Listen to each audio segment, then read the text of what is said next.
Deux mots pour introduire le projet D+ Confort, dont vous voyez les affiches ici, qui est un projet transfrontalier. Alors pourquoi un projet transfrontalier à la PSP? Bien, tout simplement parce que nous n'envisageons pas notre action sur le territoire ici sans penser transfrontalier. Nous avons mené depuis maintenant plusieurs années des actions avec Euskadi, avec la Navarre, avec l'Aragon, toujours autour de problématiques concernant la formation, le handicap.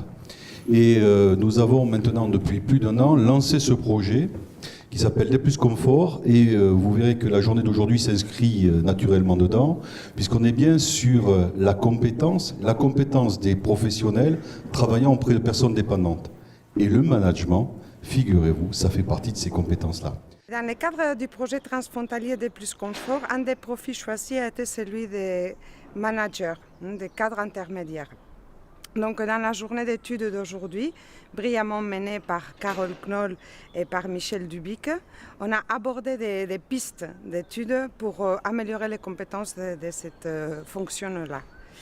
Et en fait, Carole Knoll, ce qu'elle dit, c'est qu'il faut chercher à donner du sens au travail du cadre intermédiaire et au travail du management en général, en ce qui concerne les travailleurs sociaux et médico-sociaux. Quant à Michel Dubic, lui, il nous a parlé un peu de l'essentiel de la fonction du cadre, tel qui en découle de la formation Café Ruiz.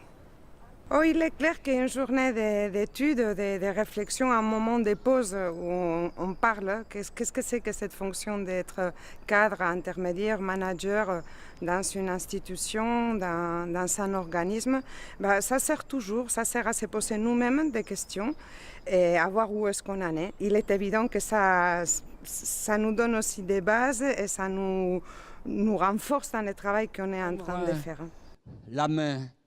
Donc... Après avoir finalisé toute la phase d'étude et d'analyse, nous sommes actuellement en pleine phase d'action. Donc avec ces études et ces analyses, on a choisi divers profils qui méritaient une approche particulière pour l'amélioration de leurs compétences. Et c'est comme ça qu'on a organisé une première formation ici en France qui s'appelle Approche du handicap, destinée principalement aux services généraux, mais aussi aux personnes qui sont en contact direct avec des personnes handicapées psychiques ou dépendantes.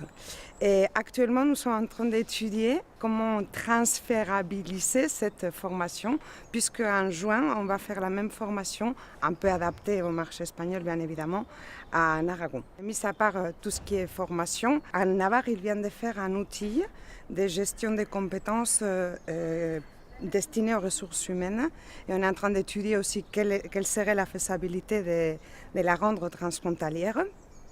Et chose qui est très importante puisque le but de ce projet n'est pas qu'il finisse en 2013, on ferme les rideaux, mais on est en train de mettre les bases pour créer une communauté de contributeurs dans le secteur.